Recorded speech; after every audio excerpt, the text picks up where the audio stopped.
O cavalo é um mamífero, tem o corpo coberto por pelos e alimenta-se de leite materno após o parto. As espécies mais próximas são os burros, as zebras e o gado no ar. O cavalo é atualmente o resultado de uma profunda seleção natural, processo onde mais tarde entrou o homem. Este animal está presente nos 4 cantos do mundo, existindo mais de 200 raças diferentes. Esta variabilidade pode ser agrupada de diferentes formas. Os cavalos dividem-se basicamente em 3 grandes tipos. Temos os cavalos pesados, os cavalos ligeiros e os póneis. Os póneis, toda a gente sabe o que são os cavalos pequeninos. A epologia costuma dizer que são cavalos entre 1,48 m e 1,50 m. Os cavalos acima deste estalão, portanto, estamos a falar relativamente ao tamanho, ditos os cavalos ligeiros, são os cavalos que o povo português também conhece, são os cavalos que nos acompanharam nas cruzadas, que nos acompanham hoje em dia nas touradas, que é a nossa maior herança. São os cavalos, como o porte indica, cavalos ligeiros, estamos a falar de animais entre 500 a 600 kg já para animais grandes, mas com uma grande capacidade de mobilidade e uma grande capacidade atlética.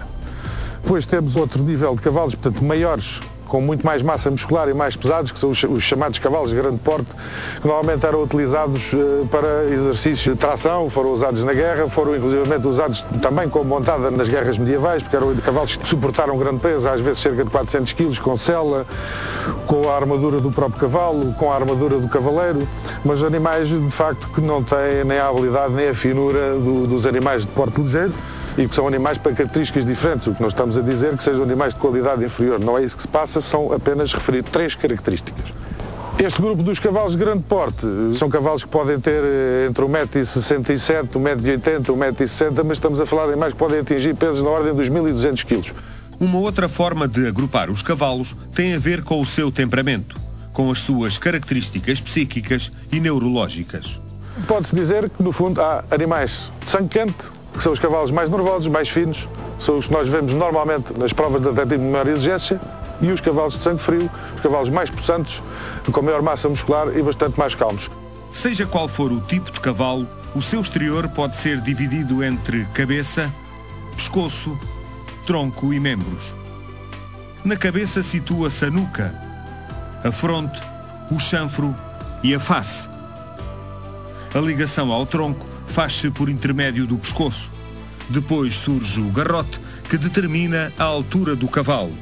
Segue-se o dorso, o costado, flanco, cilhadouro, ventre, o rim e a garupa. Quanto aos membros, e no caso dos anteriores, encontramos a espádua, braço, antebraço e joelho.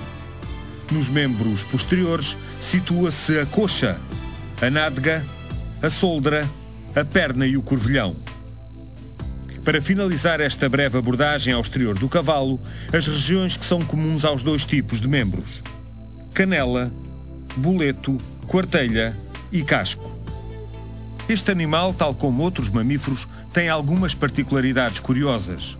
Uma delas diz respeito à forma como consegue suportar as baixas temperaturas. Eles têm aquilo que nós chamamos as faneras, que são os pelos, que têm uma particularidade que crescem na altura do inverno.